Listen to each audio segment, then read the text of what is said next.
আসসালামু আলাইকুম ওরহমতুল্লাহি ওবরকাতুহু। প্রিয় শিক্ষার্থীরা, সবাই কেমন আছো?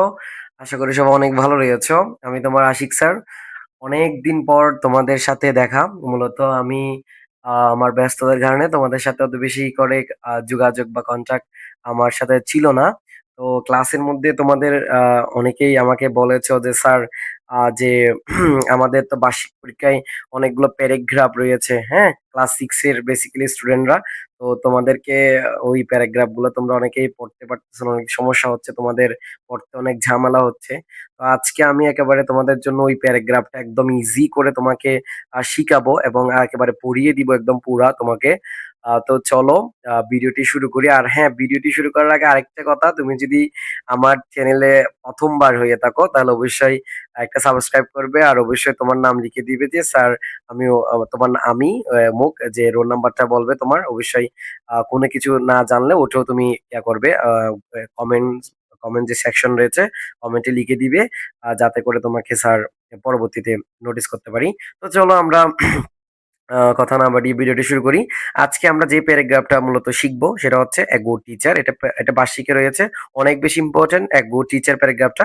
তো যেহেতু তোমরা অনেকে আমাকে রিকোয়েস্ট করেছো যে স্যার এ গুড টিচার প্যারাগ্রাফটাই আমাদেরকে একটু দিলে ভালো হয়। তো দেখো, একেবারে শুরু থেকে পড়িয়ে দিচ্ছি তোমাদেরকে। মূলত এ গুড টিচার, একজন ভালো শিক্ষক is a great blessing. Great blessing শব্দটা কিন্তু অর্থ একটা বাংলা রয়েছে। গ্রেট ব্লেসিং এর বাংলা হচ্ছে বিশাল বড় একটা আশীর্বাদ বা বিশাল বড় একটা আশীর্বাদ। তো আমাদের এখানে বাংলাটা দেওয়া আছে নিচে, তোমরা চাইলে এখান থেকেও শিখতে পারো। বড় একটা আশীর্বাদ তার জন্য ইন এ স্টুডেন্টস লাইফ, অর্থাৎ একজন ছাত্রের জীবনে বা একজন শিক্ষার্থীর জীবনে বিশাল বড় একটা হচ্ছে আশীর্বাদ হচ্ছে কি জানো, একটা ভালো কি বলতো শিক্ষক। ওকে, তোমরা আশা করি বুঝতে পেরেছো এটা, যে একজন ভালো শিক্ষক একজন একটা একজন শিক্ষার্থীর কাছে একটা বিশাল বড় একটা আশীর্বাদ। তো পরবর্তী সেন্টেন্সটার দিকে লক্ষ্য করো। He teaches. হ্যাঁ, এই টিচেস শব্দটার দিকে তাকালে তুমি বুঝবে টিচেস মানে হচ্ছে শিক্ষা দেওয়া। হ্যাঁ, এই যে শিক্ষা অথবা পড়ান, মানে শিক্ষা দেওয়া বা পাঠ দেওয়া, অথবা বলতে পারো হচ্ছে পড়ান। তিনি পড়ান তার তার স্টুডেন্টস, তার ছাত্র ছাত্রী বা শিক্ষার্থীদেরকে তিনি পড়ান উইথ লাভ, ভালোবাসা, কেয়ার, যত্ন, এন্ড এবং প্রিশান্স, অর্থাৎ ধৈর্য। অর্থাৎ এখানে বলা হয়েছে লাভ মানে ভালোবাসা, আর কেয়ার মানে হচ্ছে যত্ন, আর পেশেন্স হচ্ছে ধৈর্য। অর্থাৎ ভালোবাসা, যত্ন এবং হচ্ছে ধৈর্যের সহকারে তিনি কি করে শিক্ষার্থীদেরকে মূলত কি করে শিখায়। আশা করি এই জিনিসটা বুঝতে পেরেছো। একজন ভালো শিক্ষক কি করে, যে তার স্টুডেন্টদেরকে অর্থাৎ শিক্ষার্থীদেরকে তিনি ভালোবেসে যত্ন সহকারে এবং হচ্ছে ধৈর্যের সাথে কি করে তিনি শিক্ষা দিয়ে থাকে। তো পরবর্তী বাক্যটা দাঁড়াবে এরকম যে হি, তো সে এক্সপ্লেইনস, অর্থ এখানে এক্সপ্লেন এর একটা শব্দ দিয়েছে না, এক্সপ্লেন অর্থ হচ্ছে তিনি বুঝিয়ে দেন। এখানে শব্দের অর্থ আচ্ছা, এখানে এক্সপ্লেন অর্থ হচ্ছে এখানে বর্ণনা করা অর্থে ব্যবহৃত হবে। অর্থাৎ তিনি মূলত বর্ণনা করে এভরি লেসন, প্রতিটা পাঠকে, অর্থাৎ প্রতিটা বিষয়কে বা প্রতিটা পাঠকে তিনি অনেক বেশি কি করে বর্ণনা করে। কিভাবে বর্ণনা করে জানো? ক্লিয়ারলি, একেবারে স্পষ্টভাবে কি করে তিনি বর্ণনা করে। অ্যান্ড এবং মেক্স মেক করে ডিফিকাল্ট টপিকস, অর্থাৎ যেগুলা কঠিন। ডিফিকাল্ট শব্দের অর্থ হচ্ছে কঠিন, কেমন? ডিফিকাল্ট শব্দের অর্থ আবার বলতেছি কঠিন। আর টপিক অর্থ বিষয়, অর্থাৎ যে কঠিন বিষয়গুলো রয়েছে এগুলাকে তিনি করে কি করে ইজি, একদম সহজ করে। ইজি অর্থ কি করা বলতো? ইজি অর্থ হচ্ছে সহজ করে। হ্যাঁ, ইজি অর্থ সহজ করে তোলাকে ইংরেজিতে বলা হয় easy. Easy to understand. Understand তো বুঝতে পারা। তাহলে এই যে বুঝতে পারতে কোনো ধরনের কঠিন টপিক গুলাকে, বিষয়কে একজন ভালো শিক্ষক খুব একদম স্পষ্ট সহকারে কি করে বর্ণনা করে, যাতে কি করতে পারে, বুঝতে পারে স্টুডেন্টরা। আশা করি এই জিনিসটা বুঝতে পেরেছো। দেখো কি বলেছে, হি ইজ অনেস্ট, অর্থাৎ ভালো একজন যিনি শিক্ষক, হ্যাঁ, তিনি কিন্তু কি হয় বলতো, সৎ হয়। আমরা একটু জুম করে নিচ্ছি। দেখো, ভালো শিক্ষক কি হয় বলতো, অনেক বেশি সৎ হয়। আর কি হয় বলতো, কাইন্ড, অনেক বেশি দয়াশীল হয়। আর হচ্ছে পোলাইট, অনেক বেশি ভদ্র হয়। তাহলে তুমি দেখতে পাচ্ছ একজন ভালো শিক্ষক কি হয় জানো, এই যে তিনি সৎ হয়, তারপর হচ্ছে তোমার হচ্ছে কি হয়, এই যে কাইন্ড, দয়াশীল হয়। আরটা কি বলতো, পোলাইট অর্থ হচ্ছে তিনি খুবই ভদ্র এবং নম্রভদ্র হয়ে থাকে। আশা করি তোমরা এই জায়গাটাই বুঝতে পেরেছ। অ্যান্ড এবং, হ্যাঁ, এবং কি করে, এবং আরেকটা কথা আছে এখানে, সেটা হচ্ছে এবং একজন ভালো শিক্ষক কেমন হয়? Hard working. একটা শব্দ পেয়েছো না, হার্ড ওয়ার্কিং। একজন ভালো শিক্ষক কেমন কেমন হয়? হার্ড ওয়ার্কিং হয়, অনেক বেশি কঠোর পরিশ্রমী হয়। বুঝতে পেরেছো? না বুঝলে কিন্তু আমাকে বলবে তোমরা যে স্যার এটা আমি বুঝতে পারি না বা এই জিনিসটা আমার বোঝা বোধগম্য হয় না, এটা আমাকে জানাবে। হ্যাঁ, এখানে না পারলে তুমি ক্লাসে বলিও, সমস্যা নাই। তাহলে দেখো এখানে হার্ড ওয়ার্কিং শব্দের অর্থ পরিশ্রমী হয়। একজন শিক্ষক সৎ হয়, দয়ালু হয় এবং হচ্ছে ভদ্র হয়, এবং তিনি আবার কিও হয়, আবার কঠোর পরিশ্রমী হয়। দেখো কি বলছে, ই অর্থ সে, অলওয়েজ সব সময়। একজন ভালো শিক্ষক সব সময় এনকারেজেস। এনকারেজ শব্দের অর্থ হচ্ছে উৎসাহিত করা। কেমন? এই শব্দের বাংলা হচ্ছে কি করা বলতো? উৎসাহিত করা। একজন ভালো শিক্ষক কি করে? উৎসাহিত করে। কাকে জানো?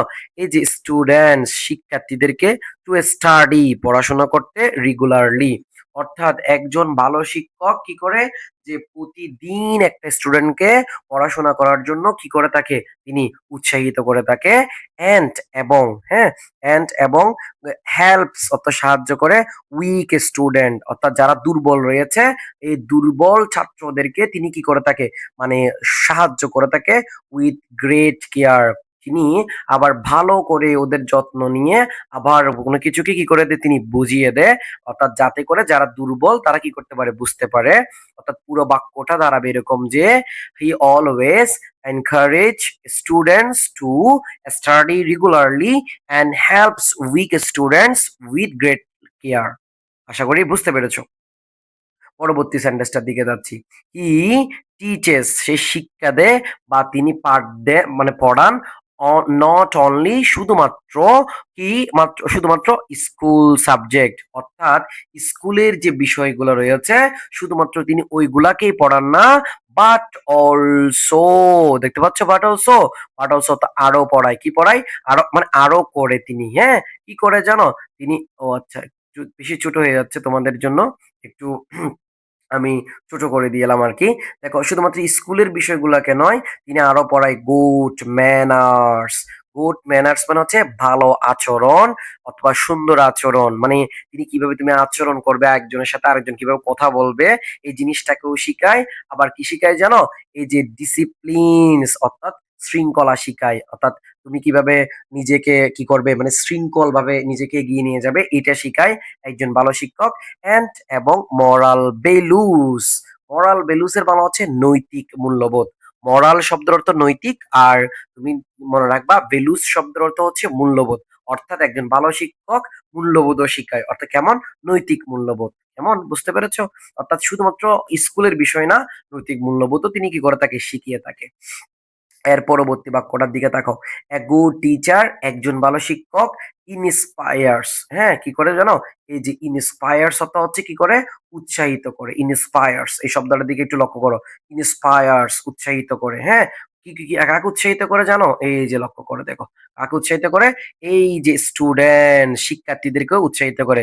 টু বিকাম, হতে, কি হতে? অনেস্ট, সৎ হতে, রেসপন্সিবল, দায়িত্বশীল হতে, অ্যান্ড এবং সাকসেসফুল পিপল, একেবারে একজন সফল মানুষ হতে কি করে?